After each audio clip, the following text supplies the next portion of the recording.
New video fresh on your box. Stop, click, and watch. Ready, yet, get set. AMG's all that. What's up, my peoples?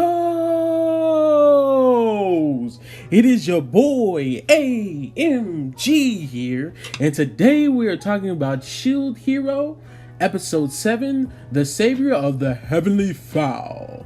Now, there's something I want to talk to you guys about before I actually start this. Did you guys ever notice that the Rise of the Shield Hero is kind of set up like an old 90s, early 2000s TV show cartoon kind of thing? Because there's like, it separates the shows in half. Like, there will be a whole section where something happens, and then there will be another section where the story goes off to something else. Like how, you know, like Goof Troop or stuff like that used to split the episodes in half, and then it would be like, oh, this is the storyline, and then it'll end. Then another storyline will pop up, and then they'll finish it, and that'll be the end of the episode. So that's what it reminds me of, like a 90s to early 2000s cartoon. Anyway, let's get into it. So we move on from last episode, and they did their job, and the merchant's like, yo, you guys are doing a very good job. You keep on helping people and saving people. I got another job for you. And so they need to go to Fowl because they need a lot of potion to go save them, because there is plans overrunning their village. And so Naofumi's like, I wonder what's going on there. And it's just like, there's like adventurers going out there, and the plants are turning into like monsters, and they're infecting everybody's body and everything. And come to find out, the seed that they have is the seed that the Spear Hero stole from the cave when they went to go look for the special thread to make Philo's clothes. And there was a seed there, and everybody thought it was, you know, like scavengers and like all kinds of people like that stole it. But it was really the Spear Hero, and then gave it to them and called it the Miracle Seed. And come to find out too that the people already knew about it because they heard of the legend, but they took it anyway because it came from a hero, so they didn't question it. So it's like, I mean, I can understand why they did that, but still, you shouldn't just take everything and not inspect it, especially if you know something about it. Like, did they not say in the book that they read it from that it was like a certain color or something like that? Because they usually describe like what they look like in those type of books. So from all the games I've played and like isekai animes I've watched and everything, they've always described stuff. So it would be really, you know, unusual for them not to. But anyway, they go to try to kill the monster plant, and the monster plant can regen like super fast, like literally like 0.3 seconds fast, and he's throwing like all kinds of acid and potions on it and stuff. And then Philo and Ratelli are like kicking in and cutting his eyes, and it's just regenning. Come to find out, the Shield Hero Naofumi, he can use his power to like break the plants away, and they did say he had healing properties, and he has been able to make medicines, so he was able to like walk through it and use the potion he had that he used on the kids, because he enhanced it, and it wouldn't have worked on the kids before, but when he enhanced it, it worked. So he just enhanced it and threw it down on the ground where the roots were, and it started killing the plant. Say they had to take they start taking the seeds, because the seeds are like what the monster is gonna come and grow from. So, because you know it's a plant, so obviously everybody knows that. But they started taking those away, and Naofumi is like testing his powers, because apparently he got new skills to like make them change their like chromosomes and stuff like that. And he's able to change them and make them good fruit. So I'm wondering, could he change them into different type of monsters too? Because he has that kind of qualities, and he already knows the DNA, or whatever you want to call it, the chromosomes that are in the body. Could he change the chromosome and turn it into a monster, and then turn it into a different type of fruit? Like, that's super cool. He could have like just a whole market where he's just making all kinds of different fruit, because he can change them into different things, or maybe even make them and slice them and turn them into different type of flowers. And he's going back and forth like, yo, you guys already knew about all this stuff and you let it happen anyway. He was like, you know what, I found out how to make this fruit. He was like, I need something in return. And it was like, well, we gave you all our money to do this. I was like, well, I'm supposed to give you the fruit And then I'm supposed to beat all the monsters, and I'm supposed to heal your sick? Because you sure didn't give me enough money for all that. That's crazy. For real, that's what I was thinking. And then Raphael was like, aren't you being greedy? That's not greedy. I'm supposed to just do all this work and then not get nothing for it. I can understand if it's like me doing little bits, but they already knew that this seed was bad. So this is their fault. They got to be punished for that. You can't just let them get off because they ain't got no more money. They're a town. They have fruit, something. And so he makes fruit. He was like, okay, give me all this fruit and I will make me fruit and I will leave and I'll sell it. But it's like he found the seeds and he found the fruit. So literally all that stuff was his. So literally he didn't get anything. He got something that was already his in the first place because he got it. But whatever.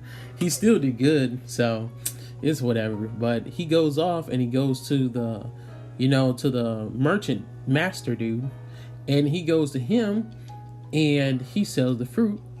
And he's like, oh yeah, I got this fruit. And the merchant's like, yo, you're doing amazing. You're a rising star in this kind of thing. And he's Naofumi is really good at it for some reason. And I'm just like, oh, okay, well that's cool.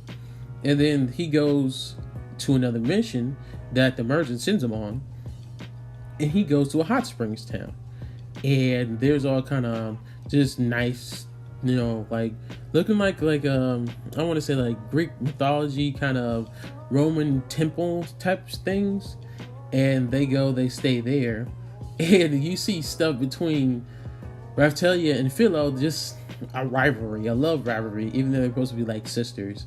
And they're like, no, you can't have master, I want master. You can tell there's like pushing back and forth, and the film is like, oh god, what am I gonna do about these girls? Like, they tripping, I don't know how to handle them. And it's funny that they're just fighting back and forth, that they are. And then they go in there and they're in the hot springs, and she's, Raptalia's like, I want to be with master, but Philo was all over him. And I was like, you know, she's a little girl, right? Like, it's not. And then my thoughts was like, yeah, Naofumi don't even look at any of y'all like that. Y'all basically his daughters. Like, this is what he thinks about y'all as. He don't think about y'all as anything else. And I'm like, that's kind of funny. I know she's still hurt from that.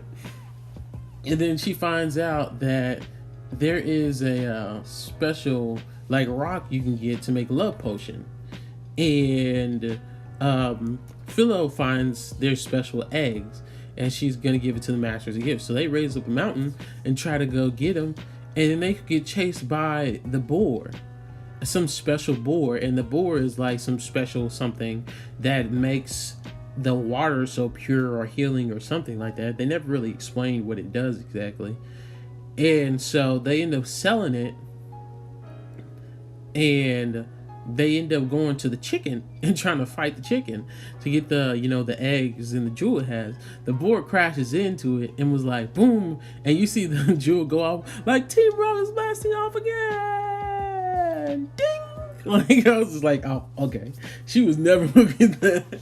I was like, dang, that's messed up. And then they crush the eggs, and Philo's and Ratia's like, yo, let's take this sucker out. And they go ham on him, just whoop him. And the funniest part is when they got up and turned around and looked at him, he backed up and got scared. He was like, oh. He was like, this is when he knew he messed up. Like, oh, that was so funny. But yeah, they end up going there, and they coming back to the village, and there's two guys like, hey, can we get that board from you? Because it's in our rituals, and we'll pay you a lot of money for it. It's sacred to us. They sell it, and they get him some like a mallet to mold weapons with. And so he can make his own weapons and stuff like that. And he was like, yeah, there was like, you needed this, right? He was like, yeah, I did, but it was super expensive. And so they got him a gift. And he was just like, you could tell he loved it, because the way he looked at it, he was like, he was like, these girls are good. I'm just having somebody there for him, because, he went through a lot of stuff, and they're giving him gifts and everything. And it was just like, we just gave this to you because how you take care of us. You always take care of us good. And I was like, that's pretty cool.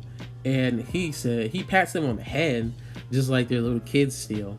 And they're animals, so literally that's another thing. But she's like, he still treats me like a kid, but you know, one day I'll show him my love, my feminine wiles. And I'm just like, all right. And she's like, right, Philo? And Phil's like, what you talking about, girl? And she was like, oh, okay, yeah, I know what you're talking about. Yeah, yes, we are.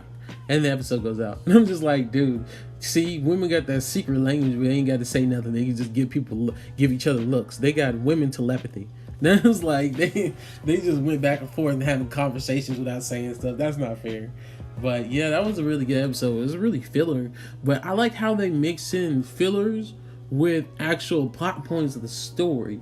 Like, they'll actually continue plot points from the last story and bring it over. The only plot point that's still hanging, that is the one about the queen and the kingdom that we've seen, and she seems like she's more powerful than the king than Naofumi was, summoned by.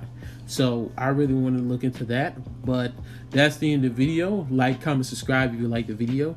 If you have anything to say, leave it in the comments. I'm AMG, and remember, anime, manga, and gaming is all that. And I'm out.